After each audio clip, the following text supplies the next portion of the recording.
جو سے آپ حضرات نے سن لیا، مگر عربی نہ جاننے کی وجہ سے یہ معلوم نہیں ہو پاتا اکثر لوگوں کو کہ کیا سنایا گیا، اس لیے ہمارے بزرگوں نے اس کا ترجمہ بھی لکھ دیا ہے تاکہ اس کو واعظ کے طور پر سنا دیا جائے، جس سے یہ معلوم ہو جائے کہ آج کے خطبے میں کیا پڑھا گیا۔ حضرت سلمان فارسی رضی اللہ تعالیٰ عنہ سے روایت ہے کہ شعبان کے آخر میں رسول اللہ صلی اللہ تعالیٰ علیہ وسلم نے خطبہ دیا، غالباً شعبان کی آخری تاریخوں میں جمعہ واقع ہوا ہوگا۔ بہرحال تو ارشاد فرمایا کہ اے لوگو، تحقیق کہ سایہ ڈالا تم پر ایک بڑے مہینے نے، برکت والے مہینے نے۔ وہ ایسا مہینہ ہے کہ اس میں ایک رات ایسی آتی ہے جو 1000 مہینوں سے بڑھ کر ہے، یعنی لیلۃ القدر، جس کو تلاش کرنے کا حکم دیا گیا ہے، ترغیب دی گئی ہے حضرت صلی اللہ علیہ وسلم نے، صحابہ کرام نے، تابعین نے، طبع تابعین نے، اور آج تک تمام صلحاء نے اس کا اہتمام فرمایا ہے۔ وہ رمضان المبارک کی آخری عشرے کی 5 راتیں ہیں، 21ویں، 23ویں، 25ویں، 27ویں، 29ویں، اور لیلۃ الجائزہ فرمایا گیا ہے اس رات کو جو رات عید کی ہوتی ہے، اس کی بھی بہت اہمیت ہے۔ اللہ تبارک و تعالیٰ نے اس مہینے کے روزے فرض کیے اور رات کا قیام تطوع قرار دیا۔ یاد رکھنا چاہیے کہ تطوع کا لفظ کبھی سنت مؤکدہ پر بھی بولا جاتا ہے، چنانچہ حضرات فقہاء کرام کے نزدیک یہاں سنت مؤکدہ ہی مراد ہے، کیونکہ تراویح کا سنت مؤکدہ ہونا اجماعی ہے، ثابت و منقول ہے۔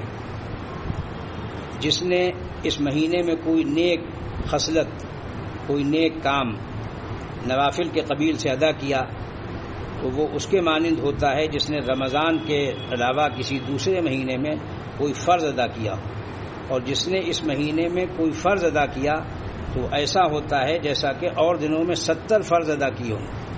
اور یہ صبر کا مہینہ ہے، اور صبر ایسی چیز ہے جس کا بدلہ جنت ہی ہے، اور یہ مہینہ غمخاری کا ہے، اور ایسا مہینہ ہے کہ اس میں مومن کا رزق زیادہ کر دیا جاتا ہے۔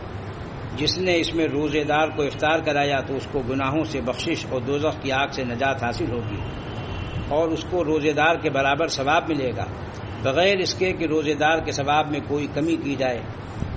صحابہ کرام فرماتے ہیں کہ ہم نے عرض کیا، حضرت سلمان فارسی رضی اللہ تعالیٰ عنہ کی روایت ہے، وہ فرما رہے ہیں کہ ہم نے عرض کیا کہ اے رسول خدا صلی اللہ تعالیٰ علیہ وسلم، اے رسول اللہ، ہم میں ہر شخص ایسا نہیں جو روزے دار کو افطار کرانے کی گنجائش رکھتا ہو، یعنی باقاعدہ افطاری کرانا، باقاعدہ افطار کا انتظام کرنا۔ حضرت صلی اللہ علیہ وسلم نے ارشاد فرمایا کہ ثواب دو اللہ تبارک و تعالیٰ اس کو بھی عطا فرما دیتا ہے جو کہ روزے دار کو دودھ کے ایک گھونٹ یا ایک کھجور یا پانی وغیرہ سے افطار کرا دے، اور جو شخص روزے دار کو پیٹ بھر کھانا کھلائے گا اس کو اللہ تبارک و تعالیٰ میرے حوض کوثر سے سیراب کرے گا، پھر اس کو جنت میں داخل ہونے تک پیاس ہی نہیں لگے گی۔ اور یہ معلوم ہی ہے کہ جنت میں پیاس نہیں ہوگی۔ انک لا تظمأ فیہا، قرآن پاک میں فرمایا گیا ہے کہ وہاں آدمی بھوکا پیاسا نہیں ہوگا، وہاں یہ خواہشات نفسانی ہیں، جسمانی ہیں، وہ دنیا کے ساتھ خاص ہیں، وہ آخرت میں نہیں ہوں گی۔ آخرت میں تو آدمی کو ایک روحانی زندگی اور روحانی تقاضے دیے جائیں گے۔ اور یہ ایسا مہینہ ہے کہ اس کا اول حصہ یعنی عشر اولا رحمت ہے، اور درمیانی عشرہ مغفرت ہے، اور آخری حصہ اس کا آگ سے آزادی کا ہے۔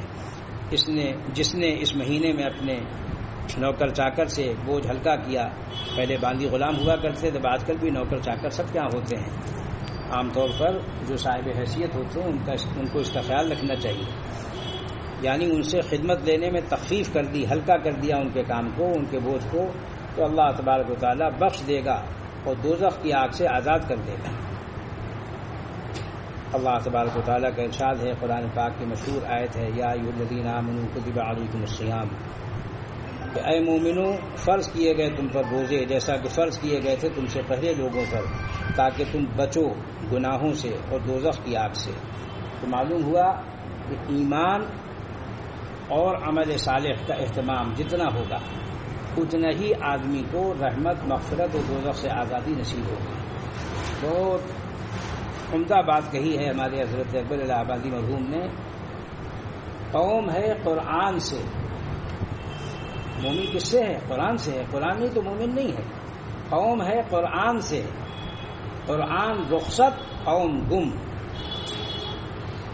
اسی کو اقبال نے کہا ہے فارسی میں، گر تمی خواہی مسلمان زیستن نیست ممکن جز بقرآن زیستن۔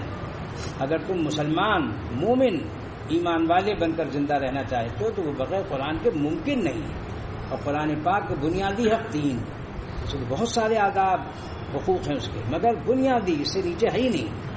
قرآن پاک کو صحیح پڑھنا، تجوید کے ساتھ پڑھنا فرض ہے، ورنہ جتنی فضیلتیں ہیں، جتنے اجر و ثواب ہیں قرآن پاک پڑھنے کے، ایک ایک حرف پر 10 نیکیاں ہیں، غلط پڑھنے پر 10 لعنتیں ہیں۔ لوگ سمجھتے ہی نہیں اس کو، ایک پہلو پکڑے رہتے ہیں۔ وہ دو چیزیں ہیں، امر بالمعروف اور نہی عن المنکر، ہدایت اور ضلالت، خیر اور شر، معروف و منکر۔ لوگ ایک چیز پکڑ لیتے ہیں، ایک چیز سے نہیں کام چلتا، دوا بھی ہو، غذا بھی ہو اور پرہیز بھی ہو۔ قرآن پاک نے ہر جگہ اس کا لحاظ رکھا ہے۔ اہدنا الصراط المستقیم، صراط مستقیم کی ہدایت فرمائی، مگر آزاد نہیں چھوڑ دیا کہ صراط مستقیم اپنی عقل سے سمجھ لو۔ ہر آدمی کی عقل مختلف ہے۔ جن کو اللہ نے صحیح علم دیا اور سلیم عقل عطا فرمائی کامل، وہ حضرات انبیاء ہیں، حضرات صدیقین ہیں، حضرات شہداء، حضرات صالحین ہیں۔ ان کا راستہ صراط مستقیم معلوم خود نہیں طے کر سکتے۔ جو راستہ انبیاء و صدیقین، شہداء و صالحین کا ہے وہ طریقہ صراط مستقیم تھا، ہے اور رہے گا۔ یاد رکھنا چاہیے، اس کو کوئی دارالعلوم، کوئی مظاہر علوم، کوئی جمعیت، کوئی جماعت تبدیل نہیں کر سکتی۔ اگر کسی کا یہ خیال ہو، یہ گمان ہو، یہ فکر ہو، یہ نظر ہو کہ ہم کو اختیار ہے، مفتی صاحب کو اس کا اختیار ہے، قاضی صاحب کو اس کا اختیار ہے، محتمم صاحب کو اس کا اختیار ہے، ناظم صاحب کو اس کا اختیار ہے، صدر صاحب کو اس کا اختیار ہے، امیر صاحب کو اس کا اختیار، نہیں، ہرگز نہیں، اعتقاد خراب ہو گیا اس کا۔ اللہ کا راستہ ہے ہدایت، اللہ نے متعین کر دیا، حضور اقدس صلی اللہ علیہ وسلم کو امین بنا کر بھیج دیا، آپ اس کے امانت دار ہیں۔ اور فرمایا کہ اگر آپ نے اس کو نہ پہنچایا تو وہ الفاظ کہتے ہوئے بھی دل لرزتا ہے۔ فرمایا کہ آپ نے پھر رسالت کا حق ادا نہیں کیا۔ تو جب حضور اقدس صلی اللہ تعالیٰ علیہ وسلم سے اللہ تبارک و تعالیٰ فرما رہے ہیں کہ اگر آپ نے میرا پیغام نہ پہنچایا تو پھر آپ نے حق ادا نہیں کیا۔ اور آپ ڈریے نہیں لوگوں سے، کیونکہ انسان کو ایک ہی چیز پکڑتی ہے، یہ تو لالچ پکڑتی ہے یا خوف پکڑتا ہے، دو چیزیں پکڑتی ہیں، یہ تو خوف یا لالچ، وہی پھسلتا ہے آدمی۔ فرمایا واللہ یعصمک من الناس، اللہ تبارک و تعالیٰ آپ کی حفاظت کرے گا لوگوں سے، کچھ نہیں بگاڑ سکیں گے آپ پر۔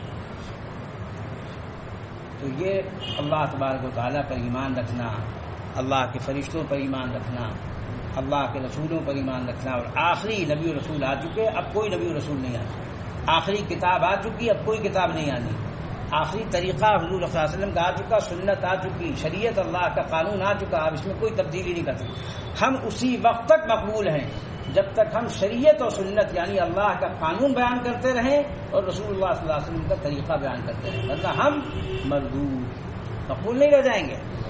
اسی وقت مردود ہو جائیں گے جب ہم نے سوچا کہ ہمارا راستہ چلے گا، ہمارے دادا کا، ہمارے دادیال کا، ہمارے نانیال کا، ہماری سسرال کا، ہمارے سمجھانے کا راستہ، نہ کتاب اللہ کا راستہ چلے گا، سنت رسول اللہ کا راستہ چلے گا، اجماع امت کا راستہ چلے گا، قیاس کا جو طریقہ ہے مجتہدین کا، حرکت و ناقص کا قیاس نہیں، مجتہدین امت کا، صحابہ کرام میں بھی ہوئے، وہ تابعین میں بھی ہوئے، طبع تابعین میں بھی ہوئے، انہوں نے اس کی پوری جویں باندھ دی ہیں، اب ہم کو ان کو دیکھنا اور سمجھنا ہے۔